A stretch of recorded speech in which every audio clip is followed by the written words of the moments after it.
And we're going to look at page 8 and page 9. But we're on page 8. And basically what we're looking at is a chart or diagram of the 5 koshas, or sheaths. Now, sheath is the same word that when you have a knife and it has a case, we call that the sheath, right? The knife goes in the case, in the sheath. A sword goes into a sheath, okay? So it's the same word, and it actually has the same meaning. And it means a covering or an envelope or a container. So when we talk about the 5 koshas, we're talking about the layered way that the ego is encapsulated. The layered way that the ego is encapsulated. So we looked at these 3 qualities of sattvas, rajas, and tamas. Okay? Now we want to talk about how they are encapsulated in the tissue. Okay? The envelope of the body. And this is actually another way to look at the actual body. Okay? It is a model for the actual body. Now, you notice from the outside to the inside. And by the way, all of these bodies are simultaneous, they overlap, and they all occur in the same place, in the same space, at the same time. It's an analog illustration, so it appears that these bodies are layered or separate, but in reality, that's not true. And in fact, the biggest of the bodies is the most innermost body. That's the largest one. And the physical body, which is on the outside of the diagram, is technically it's the smallest one. This is one that has a fine demarcation or line or boundary or border, right? All the others actually don't have borders and can expand infinitely. In fact, some of these bodies can affect the whole world. That's how big they are. They can actually affect the whole world, all right? But let's break it down from outside to inside, okay? So the outermost body, well, that's the physical shell. We call that the tangible physical body. Okay? And then the next most interior body, we call the, actually I'm on the wrong page. I'm going to start with 7. Okay?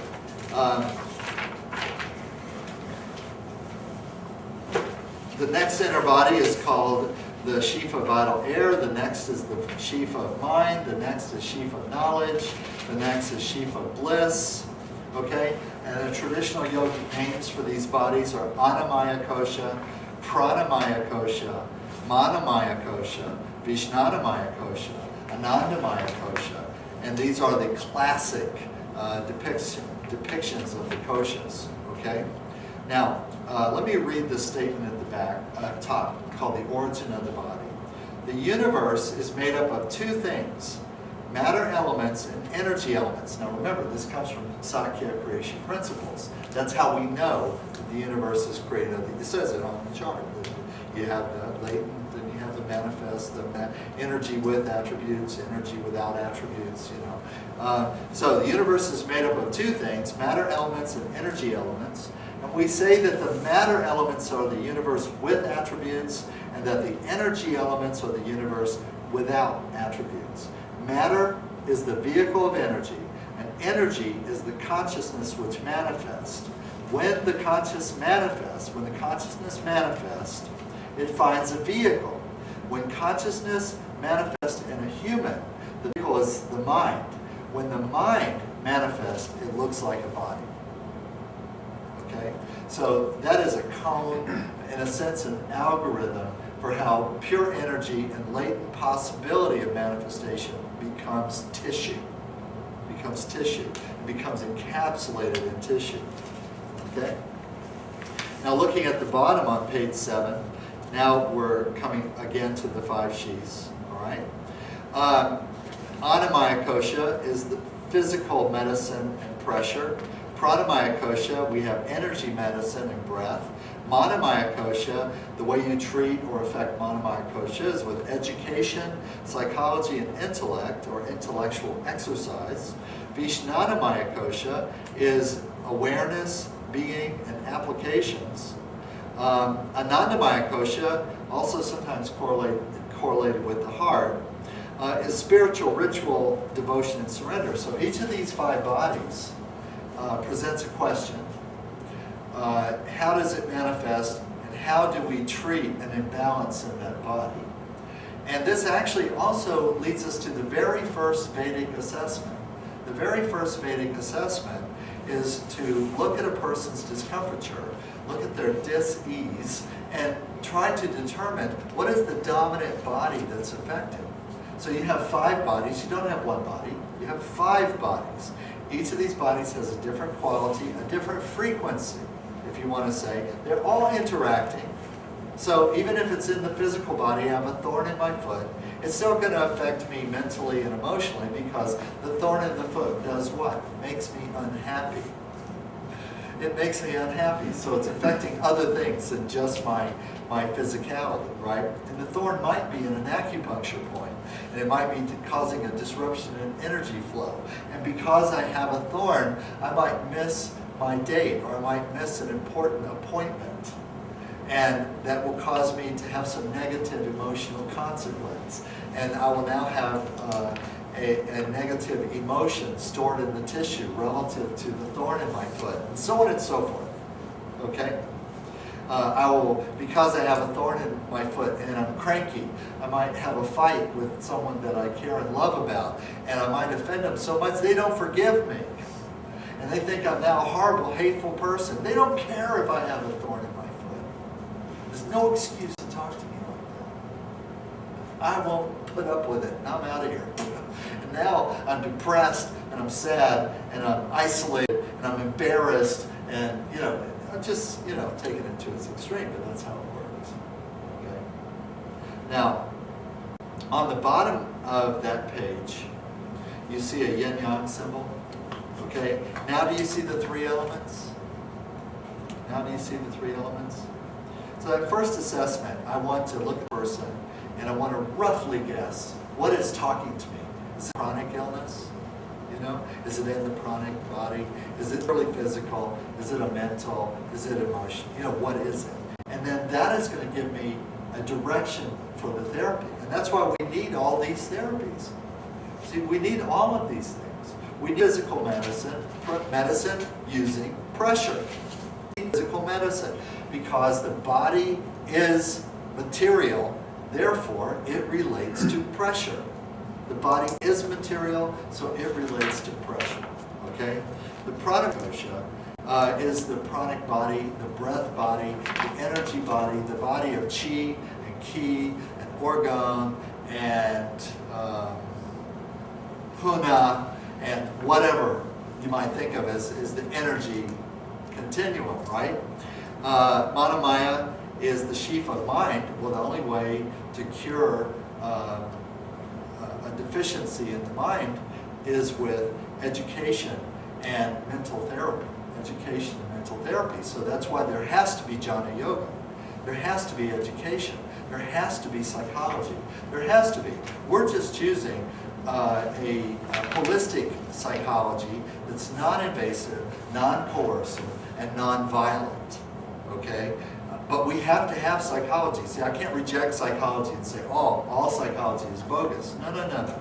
The Vedas tell me that I have a mental body, and the way for me to treat my mental body is with education and with training my mind to work in a particular way. The knowledge body, the awareness body, the being body, the key word there is application.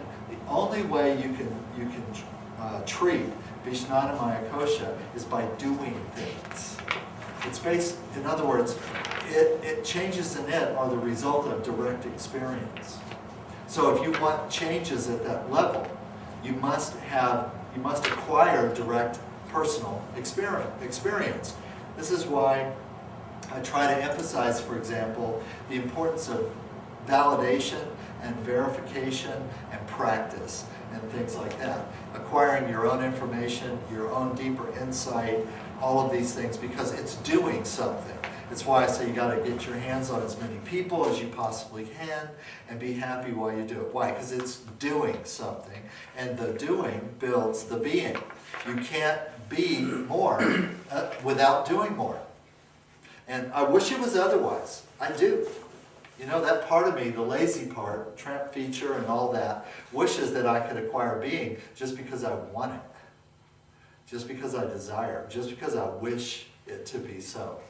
right? But unfortunately, the traditional formula says we have to do things. We have to do. To be. We have to do to be. Okay?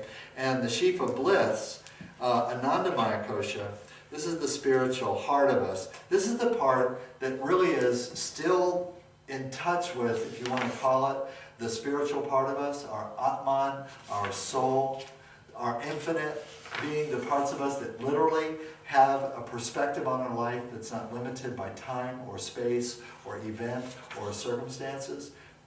For example, if you're reincarnated, if you believe in reincarnation, some people do and some people don't, okay? But reincarnation is a traditional Vedic idea, and it's if you think about it, okay, I wish I had my cards with me. It's a much better illustration, but we'll use our imagination, all right?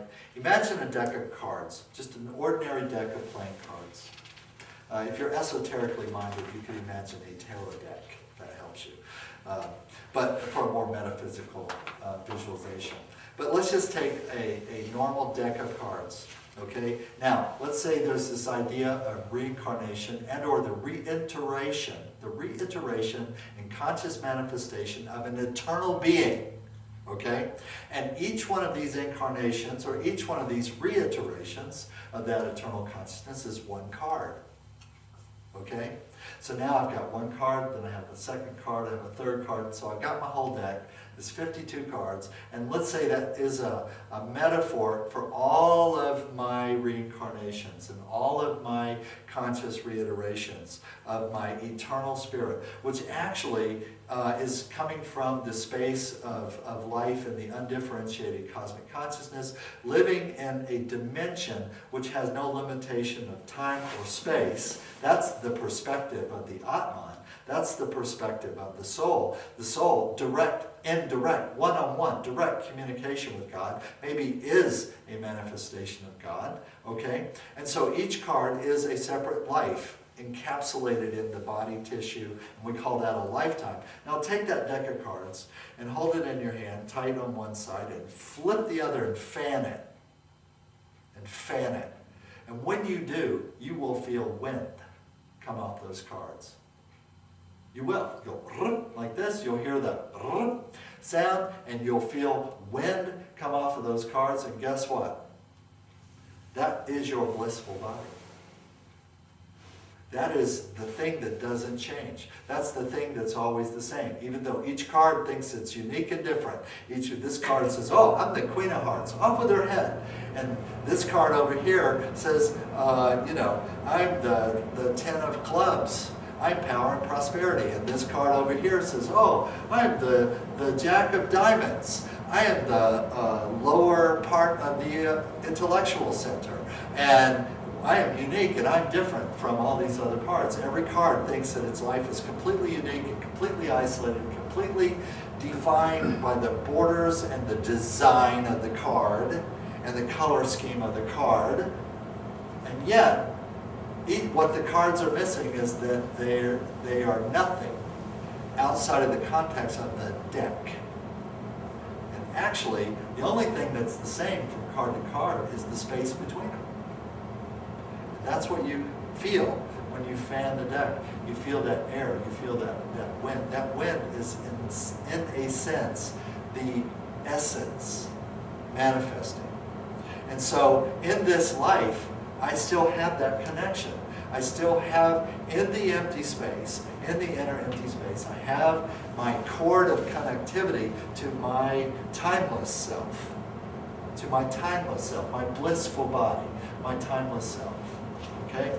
And so what I want to do is find out how can I get better access to that so that, because it has a different perspective, right? That timeless part of me sees the deck, sees the limitations of all the reiterations and all the incarnations for what they are, and has a different perspective because it's not limited by time or space. It doesn't see an end to things. It doesn't worry about the ends of things because from its perspective there's no such thing. It doesn't worry so much about ultimate consequences of everything, of every little thing. Why? Because ultimately all of the things that happen in that in the card space are of no consequence. Why? They're transitory. They're transient. They will go away. Something will remain.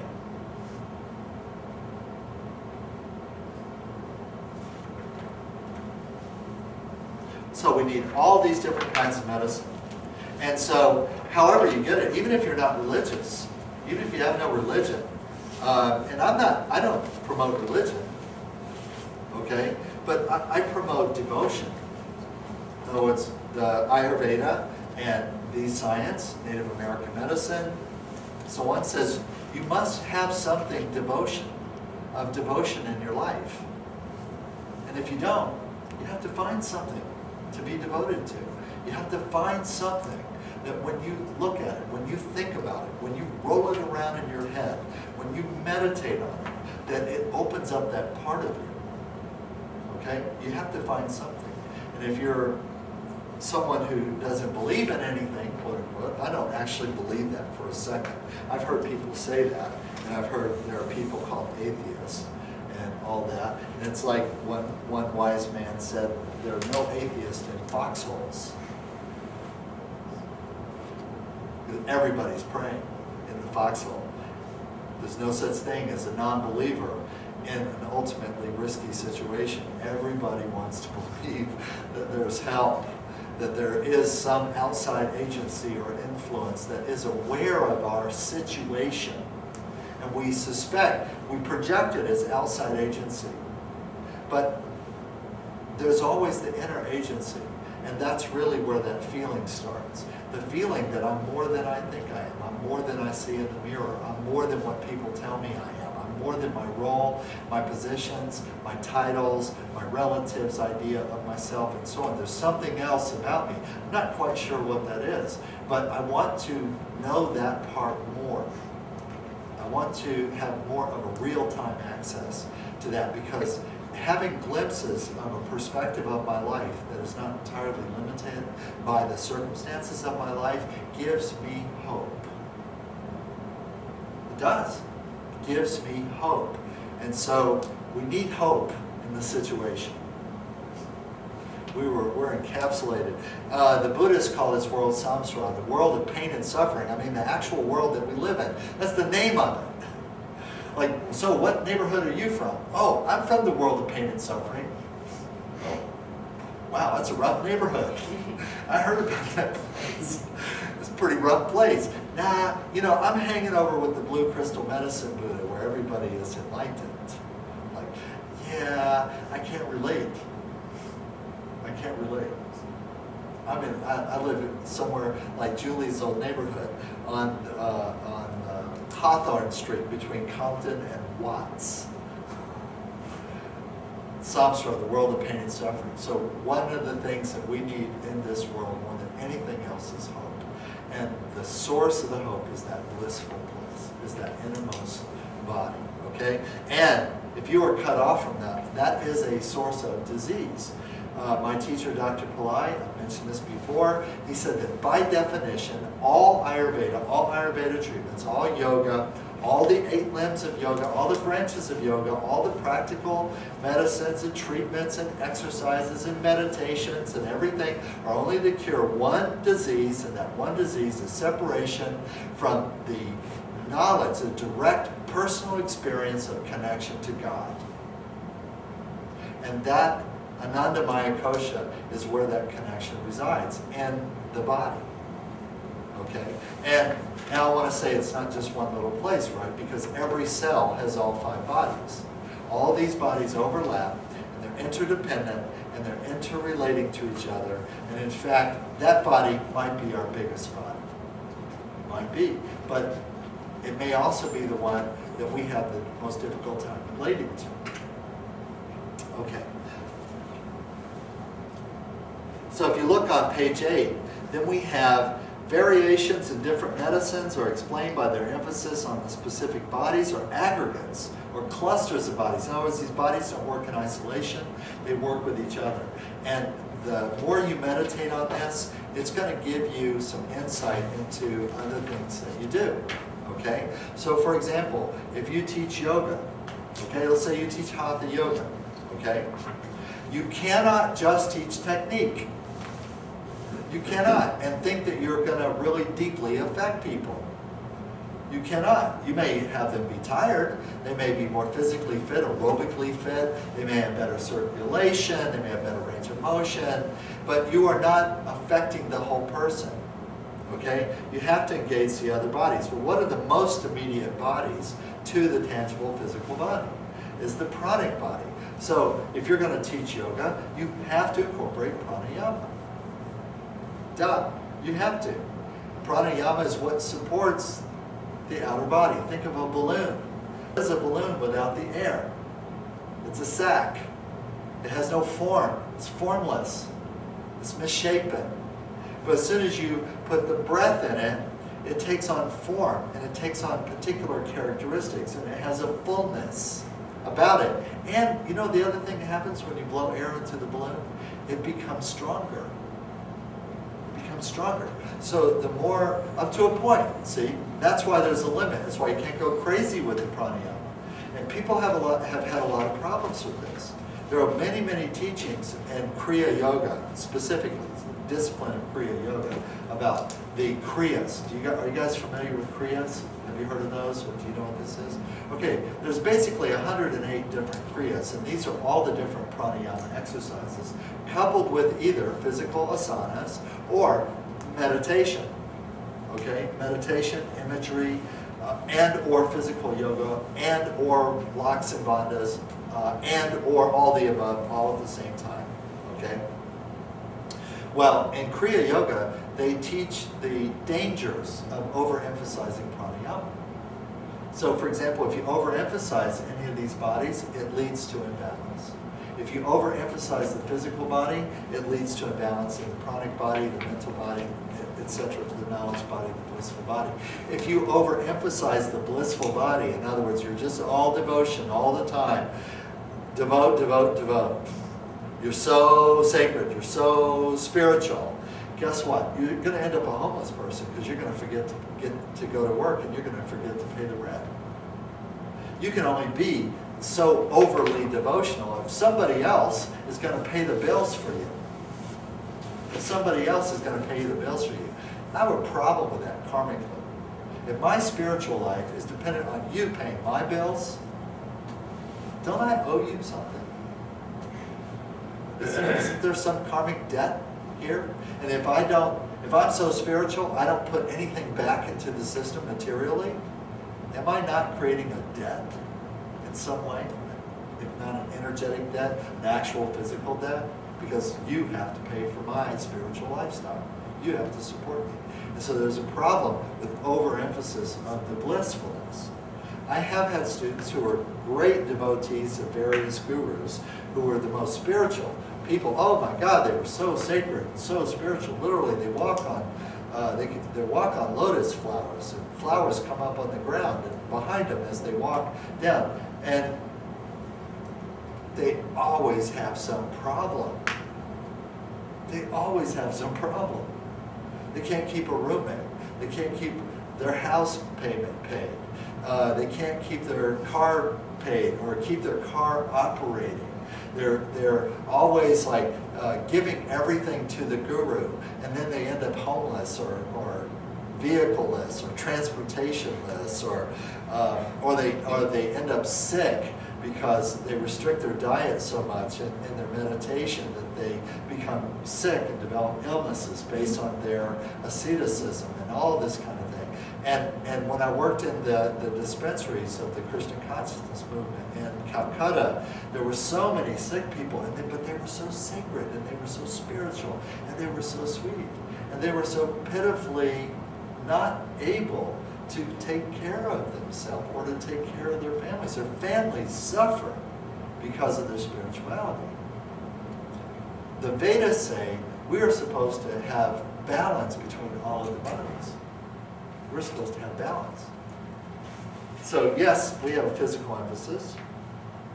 And then we look at the therapies. It's all physical therapy. So any therapy that involves pressure, putting actual pressure on the body, whether it's external or by way of coaching you into creating pressure on yourself. So for example, Hatha Yoga is physical pressure. When you bend and stretch and fold and dangle and balance, you're creating internal pressure on the organs, on the tissues, on the circulatory system, on physical tissues. And so it is the appropriate exercise for that body. Okay, then when we look at breath and prana therapies, could look like actual pranayama, actual things that have names like lion's breath, mother's breath, ujjayi breathing, etc., etc. So it can look like kriyas, it can look like that, okay? But breath meditation can also be the recitation of mantras. Breath meditation can also be singing songs. Singing songs can be pranayama, because songs require cadence. Songs require rhythmic breathing. Songs require coordination of diaphragm, and abdomen and torso, and the expression of consciousness in the voice. So singing, for example, music, for example, can be a great form of pranayama. Playing a musical instrument can generate pranayama. That's part of what the high that you get from playing music, is that music, when you play it, and it doesn't matter the instrument, by the way, this has been heavily researched, it's common knowledge. You play any instrument, it changes the way you breathe. You're breathing. And people who are masters of any instrument, I don't care what it is, a drum, a gong, a trumpet, or an organ, a piano, a guitar, at some point their breath is completely entrained and is in syncopation with the instrument that they're playing. And we don't know if it's the breath that drives the instrument or it is the playing of the instrument that draws the breath. But either way, you have this, and that is part of the why it feels good to make music, is because of the pranayama. It's why when you sing in a choir, you get high. It's because of the pranayama. Do you understand? You get that? Okay. Then we go, for example, to the next body, Manamaya Kosha.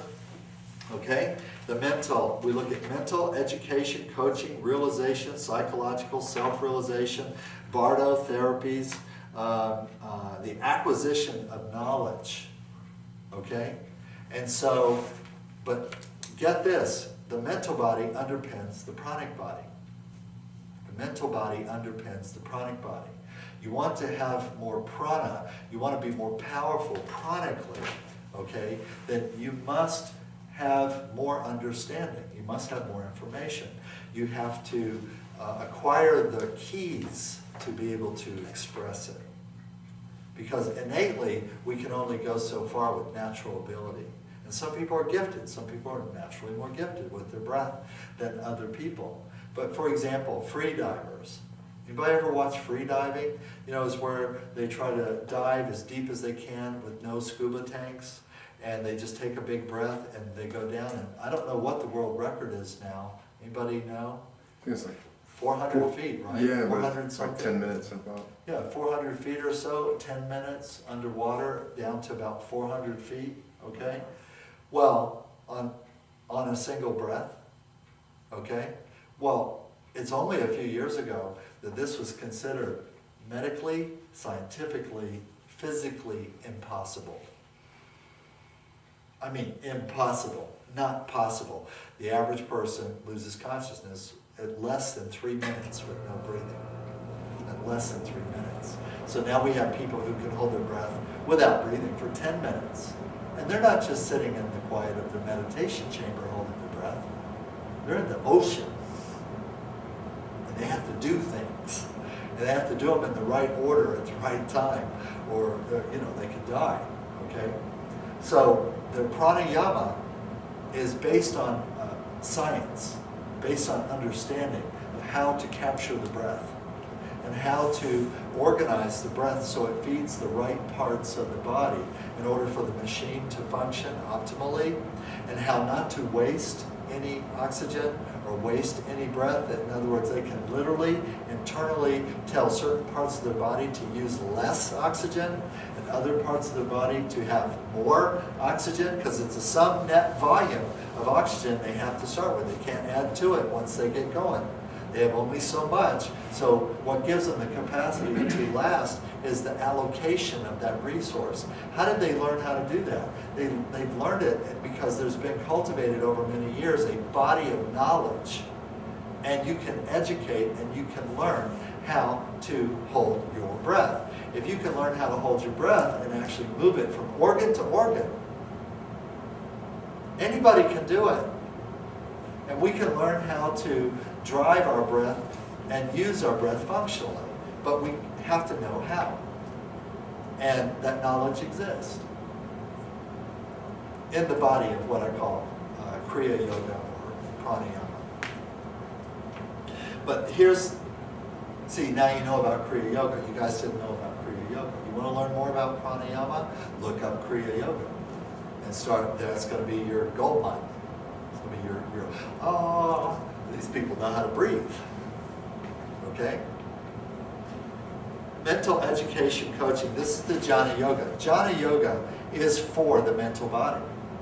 And the mental body underpins the pranic and physical body, and the mental body is the gatekeeper for the knowledge and the blissful body.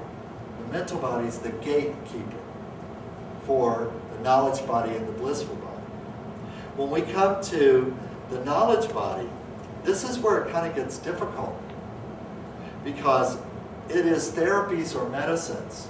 And think of anything that you're doing to enhance or to correct or to gain access to or to broaden the capacity of any of these bodies in relation to any other as a therapy or medicine.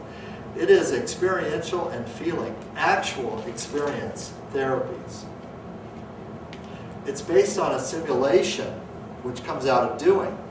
The act of taking something in and making it part of us is the crafting of understanding. And so it's the tricky one. It's not enough that you hear the lecture. It's not enough that you take the class. You could think that you understand it and you will get no benefit from it. You could think that you don't understand it and you'll get no benefit from it. But if you do something based on it, whether you understand it or not, you will get something from it. And that something is called essence, or being. It's called essence. Essence is manufactured.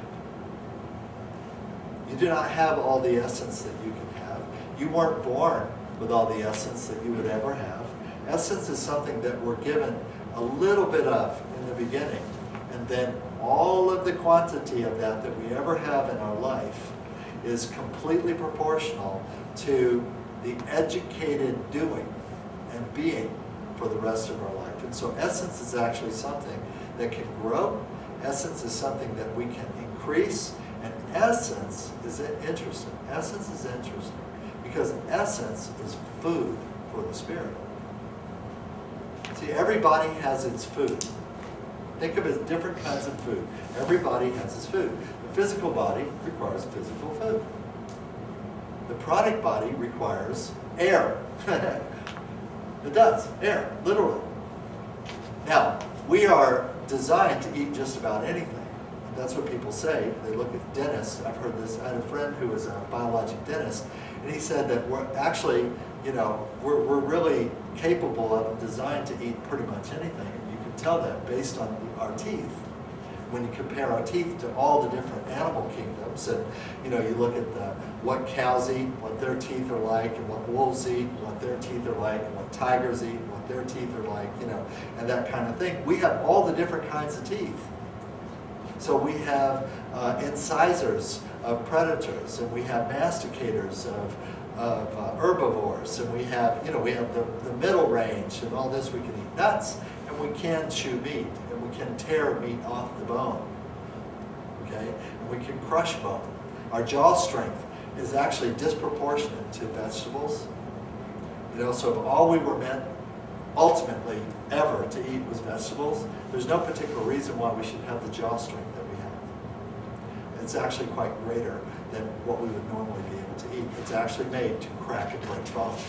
We're strong enough to do that. For about 400 pounds per inch is possible. Okay? Now, however, I think it's because of circumstances that we're made to eat everything because we might have to in some survival situation. However, is that what we want to do consciously? And that's a whole different conversation. Physical body requires physical food. We want the best quality food that we can get, right? Prana body requires pranic energy, also called orgone. And there are different ways to accumulate prana, and there are even ways that you can make or craft mechanical devices that will attract more energy. For example, the simplest one I can tell you is one I have around my neck. Okay? This is a device for accumulating prana. Now, I don't know if the person who manufactured it had that in mind. Okay? But each of these rare crystals that this necklace is made from has an attractant principle to a frequency of energy / prana. Okay? And so the crystal is the simplest machine that we can use to attract and focus and concentrate prana. If you want to understand how crystals, a better understanding of how crystals have this ability to concentrate energy, okay, and differentiate one frequency to another. All right, the simplest illustration that I can give you is called a prism, right? You take ordinary light and you look through a prism and you see the rainbow. So what is it doing? It is, well, the principle is called refracting. Refracting. You are not imagining these bands of color. It's not your imagination. It refracts them so that the frequencies are distinctive within the spectrum of light that you can see with your eyes. You really do see the blue. You really do see the green. You really do see the yellow, for example. Okay? So a prism is a crystal. Prism is a crystal. It takes the energy and it refracts it. But now it does more than that. One of my teachers was a guy named Marcel Vogel. Write that down. Marcel Vogel. V-O-G-E-L. Marcel was my Kabbalah instructor. Chris, how are we doing on time? You got 18 minutes. Okay. Marcel Vogel was, I first met him, he was my Kabbalah instructor at the Karen Kabbalah Center in Buckhead in Atlanta, Georgia, which is where I'm originally from. And Marcel was this cheerful guy, kind of a little bit roly-poly, kind of funny, and super smart guy who introduced me to the idea of the Jewish Kabbalah and gave me, you know, all his lessons on the Kabbalah. And I used to teach yoga at the Karen Kabbalah Center, and I got to take Marcel's classes for free. So I was staff and I was teaching yoga, and I would take Marcel's classes. Well, what I learned later was Marcel was a former Bell Labs scientist. He was part of the team that invented things like transistors, okay? And his field of study was crystals. And he had come up with this concept where he had realized that crystals have some very interesting properties, aside from how they manipulate light, that they actually cause changes in all forms of energy in the electromagnetic frequency. That he found out that, for example, you can take an ordinary quartz crystal, just an ordinary quartz crystal like you get at the crystal shop or you might find on the ground or something like that, and if you smack it, if you hit it, you stress it, it produces electricity. It produces electricity in a DC electric potential, and it produces a magnetic field. When you stress an ordinary quartz crystal, just an ordinary crystal, you squeeze it or you smack it, it actually produces light, it produces electricity, and it produces a magnetic field. And so he decided that he would find out how far he could push the envelope on this.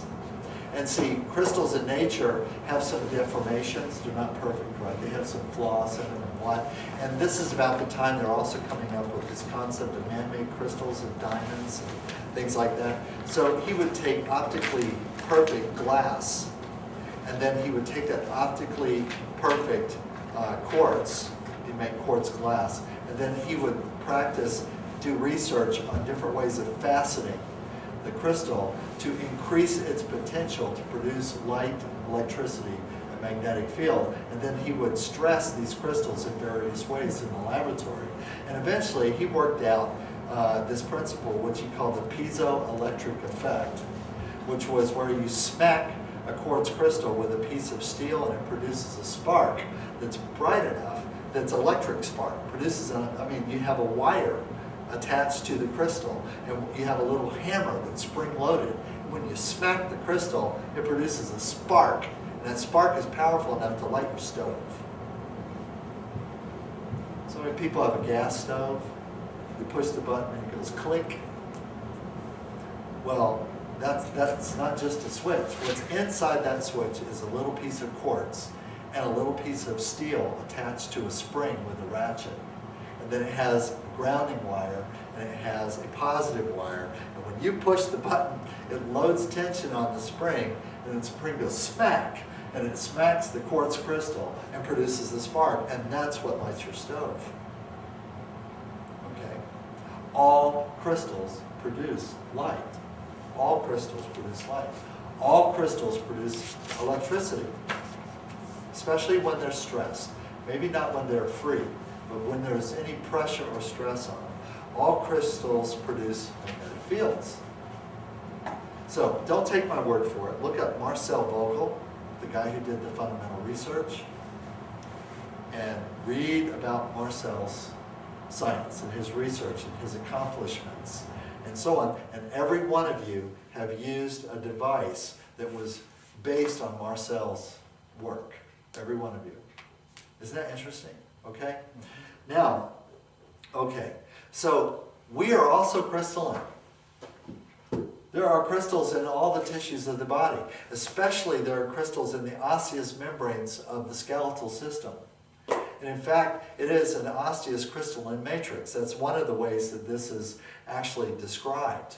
And Dr. Robert O. Beck of the Veterans Administration, he proved that there was enough crystal in the osseous membrane that when you bend a bone or you stress or deform a bone, it produces an electric charge. He got the idea from Marcel Vogel, because he said, well, if deformation of crystals produces energy, light, electricity, magnetic field, what about the crystals in the body? What about the silicon crystals, the calcium crystals? What about? And he actually did experiments where he took bones and hooked them up to electrodes, and he actually bent them and was able to prove that when you bend or stress or deform the bone, it produces an electrical field, a magnetic field, and an electrical charge, and that is part of how the body knows what to heal when there's a bone injury. When the bone is injured, the polarity of the bone changes. And that tells all the rest of the body that it needs help right there, and that's where the fracture is. And we need to get together over here and bring all of our resources together, okay? And that process continues until there is a blastoma is formed, and then the tissue is annealed and healed, and then guess what happens? The polarity goes whoop and switches right back to what it was before the bone was broken. And the process stops. The process stops. No more calcium being recruited to heal the injury. No more blood supply being developed to support that process. No more adjunct lymphatic drainage, unless there's something wrong, okay? Now I want to relate that to the mental body, okay? So knowing this, gives you the possibility of doing something with it that you didn't have before. Knowing it gives you the possibility of doing something, and doing something that may be able to fundamentally change you. Doing a physical exercise, doing pranayama, causing deformation to the body, gives you access to certain energies. Now, the trick is you want to be able to direct those energies for health and longevity, and for recovering of injuries, for stimulating of the immune system, and so on, and that's what we're talking about. Then we go to, again, so experiential, doobie doobie doobie doo. Okay, doobie doobie doobie doo. To be, you have to do. All right, we come to the blissful body. We're looking at devotion, deity worship, guru worship, nature worship, self-worship, vipassana, samadhi, however you want to define it. The practice of some devotion. The practice of some devotion. Okay? And the organized practice of devotion. Everybody should have some devotional activity that you engage in every single day. Something that you do that is devotional to you, that you do every single day.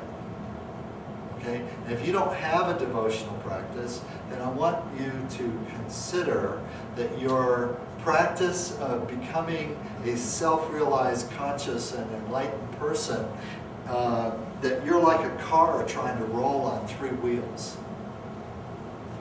You may be able to drag yourself down the highway, but you will have some impedance to your progress. Okay, so we know that these 5 bodies are important. My first assessment was that I look at a new client and I listen to them and what they bring me, and I try to just have a general idea what body is talking to me.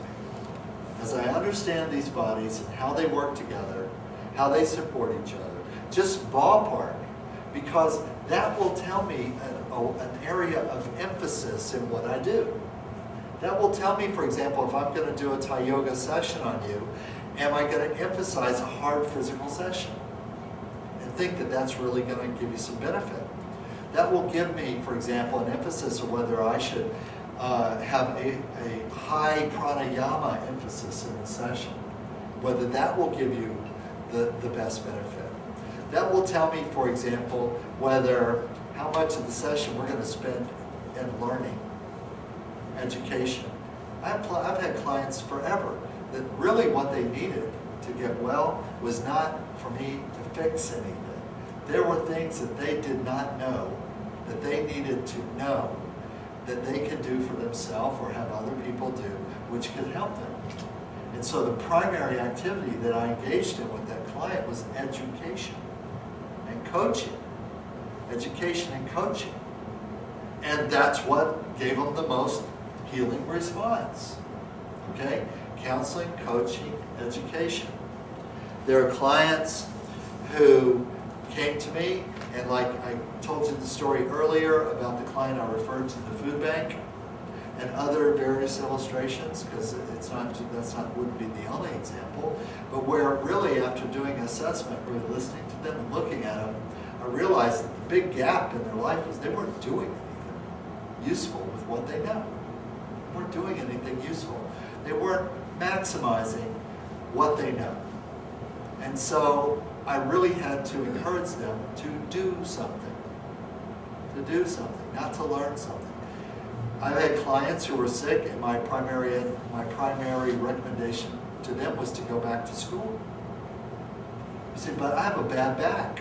I have migraine headaches. Yeah, I know. But my gut and my educated response tells me that you're deficient in the mental body. Your languaging tells me that you're a little bit ignorant. And that's fixable. You have this kapha imbalance, this kapha ignorance. And that's repairable, it's fixable. You just have to find the right situation to get the education that will meet that necessity. And so my recommendation for them was to engage in a learning process. That's why, for example, I first started teaching was not so much to teach as a livelihood. The reason why I first started teaching was because nobody knew what I was doing. Nobody knew what it was. No one had ever even heard of it. And nobody they knew had ever heard of it. So every single client I had to teach what it was. I had to teach them the benefits and had to, get into some argument, pro and con, why this and not that. That became the education, okay? As far as the blissful body, I've had clients that I looked at them and I really realized there was a hole in their life in that area. They had no devotion. They had nothing that they could rely on that was slightly bigger than themselves. And I saw that as a loss. And so my teaching to them, my counseling to them, my therapy to them was to tell them that they needed to find something. And actually with some clients I help them do some surveys. I mean, do you know what are you attracted to? We would talk pros and cons and differences and philosophies and maybe dogmas or what have you, one versus another. And then I would never tell them what to believe, okay? But I would recommend that you should believe in something. And if you don't have anything that you can believe in a sense of being devotion to it, then in my opinion, then there is an empty place underpinning all of the other bodies that is weak. And you will always feel disconnected. One of the things that comes out of devotional practice is a feeling, a sense of connection, a feeling, a sense of oneness with something greater than yourself, a connection to something greater than yourself. And honestly, I think we all need that to be able to get through this life. I think we all need it. And I don't believe people when they say they don't. I don't believe it. I think that they're expressing some buffer and defense based on past negative experience, and that there's some conversation they're not telling as to why they would say such things. Okay? But in ordinary life, I think most people need to have a devotional element. And I'm not going to say what I think that should be, because I have many in my life. For me, I found, just because of the quirkiness of my character, that I have many objects of adoration and many ideas of devotion. That means that pretty much any time of the day or night, if it crosses my mind, I can find something in that way that I can relate to. I can say a prayer, I can say a mantra, I can create a positive visualization, I can do it. And I can do it 6 different ways, because that's the way I've cultivated my devotional life. For you, it might be more simple, just one thing. But if it works, then that's what's important. That's what's really important. But it has to be there.